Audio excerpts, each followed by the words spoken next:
חידה אחת אחרונה נראה לי, אבל לפני השיר הבא, אני רוצה לספר לכם שזה בעצם ההופעה האחרונה והפעם האחרונה שאנחנו מנגנים עם גליה, שמחר, נכון מחר, מתחילה שנת שירות, אז תרימו לה, מגיע לה.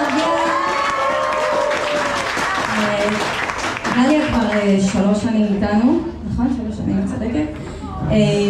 זה סיפור נורא חמוד, כי אנחנו חיפשנו גיטריסט להרכב, ועומרי אמר לנו, דיבר איתי מיכל דיימוזי, אמר שיש לו תלמידה גיטריסטית ממש טובה, היא בת 14, אם זה יכול להתאים לנו. אמר, אנחנו לא מפלים, לא חוסים הגיל, אמר, יאללה, תביא אותה לחזרה, אבל נראה. היא באה עם הגיטרה, היא ישבה בצד, נראה לי, אני חושבת שהשיר הראשון שניסינו היה לילה ששמעתם מקודם, והסולו שאנחנו שמענו, והסולו שאתם שמעתם גם, השאיר אותנו חסר מילים, ברור שאנחנו משתפים אותה. והיא ככה, כן, נראה לי שככה התחברת ממש מהר להרכב. וזהו, אנחנו רוצים להגיד שממש היה לנו כיף, ואנחנו נתגעגע. אנחנו מאחלים לך המון הצלחה, אנחנו כבר מתים לראות לאן העתיד ייקח אותך, כי זה באמת, יש לך עתיד. וככה להופעה האחרונה, גליה ביקשה שיר, תמיד היא הייתה ידועה בשירים שלא בדיוק סטנדרטים לילדים בגיל הזה. והשיר הבא זה שיר שהיא ביקשה, ואנחנו ככה נקראנו לדגל. יאללה, נראה נראה מי יזהה אותו.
תבוא מהשנת שירות לדגן.